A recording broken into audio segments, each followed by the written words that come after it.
मसीह में आप सबको सलाम। मैं हूं नाज़िया सज्जाद और आप देख रहे हैं मेरा चैनल। तो आप पहले ये क्लिप देखें, फिर उसके बाद मैं आपसे बात करूँगी। अब रहेगी हिकमत के उन्होंने कुर्बे क़यामत में आना क्यों है। बाकी तो कोई नबी भी दोबारा जो है वो इस तरीके से उठाया नहीं गया। हजरत ईसा अलैहिस्सलाम जैसा तो कोई और नबी पहले आप लेके तो आए ना। कहते नहीं और कोई नबी क्यों नहीं इस तरह उठाया गया।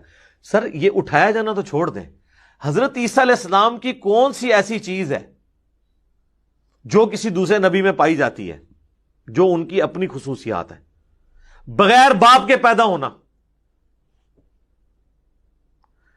हालांकि हजरत आदम अलैहिस्सलाम भी बगैर मां बाप के पैदा हुए हैं, लेकिन अल्लाह ताला ने आदम अलैहिस्सलाम को रूहुल्लाह नहीं कहा, कलिमतुल्लाह नहीं कहा। ईसा अलैहिस्सलाम को कहा रूहुल्लाह, रूह मिन, अल्लाह की तरफ से खास रूह। रूह यानी उसकी मखलूक लेकिन खास, और अल्लाह का कलिमा। पैदाइश मौजज़ाना और दूध पीते बच्चे का छोटी उम्र में बोलना। तो बेशक हमारा खुदावन तारीफ़ के लायक है, और आसमान के ऊपर और ज़मीन के नीचे कोई दूसरा नाम नहीं बख्शा गया जिसके वसीला से हम निजात पा सकते हैं। तो हमारा खुदावन जो ये भाई साहब फरमा रहे हैं कि हज़रत ईसा की तरह ऐसा कोई नबी ला के तो दिखाओ। बेशक हमारा मसीह खुदावन मौजज़ाना तौर से पैदा हुआ और 35 पलतूस के अहद में दुख उठाया, और तीसरे बरज़ख में उतरा और तीसरे दिन मुर्दों में से जी उठा और आसमान पर चढ़ गया और बाप की दाहिनी तरफ बैठा है।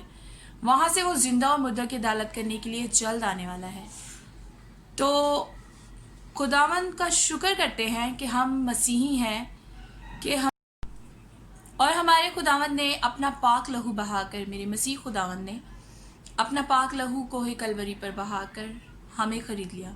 और बेशक हम सब मसीह खुदावन के खून के ख़रीदे हुए हैं और उसकी चुनीदा कौम है। हम खुदावन का शुक्र करते हैं। और जिस तरह ये भाई साहब फरमा रहे हैं कि हज़रत ईसा की तरह कोई नबी ला के तो दिखाओ, जो बिन बाप के यानी रूल कुद्दस की कुदरत से पैदा हुआ। और कुरान पाक में भी उनका जिक्र है कि वो कलीमुल्लाह यानी खुदा, अल्लाह का कलमा। तो बेशक मसीह खुदावंद खुदा का कलमा जो मुजस्सम हुआ, जो हमारे गुनाहों को उठा ले जाता है, और वो आसमान और ज़मीन का खालिक है, जिसकी रान पर लिखा हुआ है, मुकाशफा की किताब में जिसकी रान पर लिखा हुआ है कि बादशाहों का बादशाह। तो मसीह खुदावन जो लोहे के आसे से पूरी दुनिया पर हुकूमत करने को जल्द आने वाला है।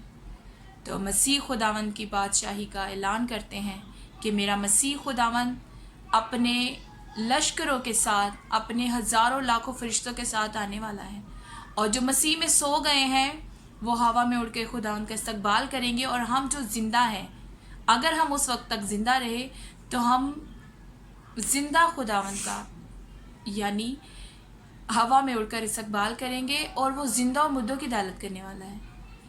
तो बेशक 1,44,000 नबी और पैगंबर आए, तो किसी को ये शर्फ हासिल नहीं था कि वो इस लायक हो, क्योंकि जो आसमान पर बैठा है उसके हाथ में एक तुमार है, और उस तुमार को पढ़ने या खोलने के कोई भी इस लायक नहीं निकला कि उसकी मोहरें खोल सके।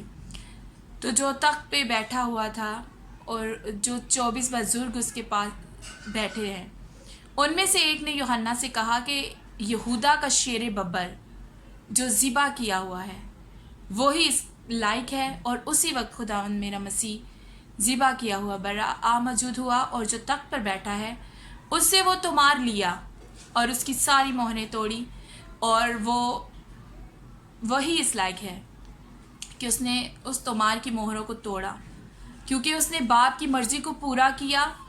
बाग़ अदन में मसीह खुदा फरमाते हैं कि बाप मेरी मर्ज़ी नहीं बल्कि तेरी मर्ज़ी पूरी हो। तो उसने बाप की मर्ज़ी को पूरा किया और हमारे लिए अपनी जान का नजराना अदा किया।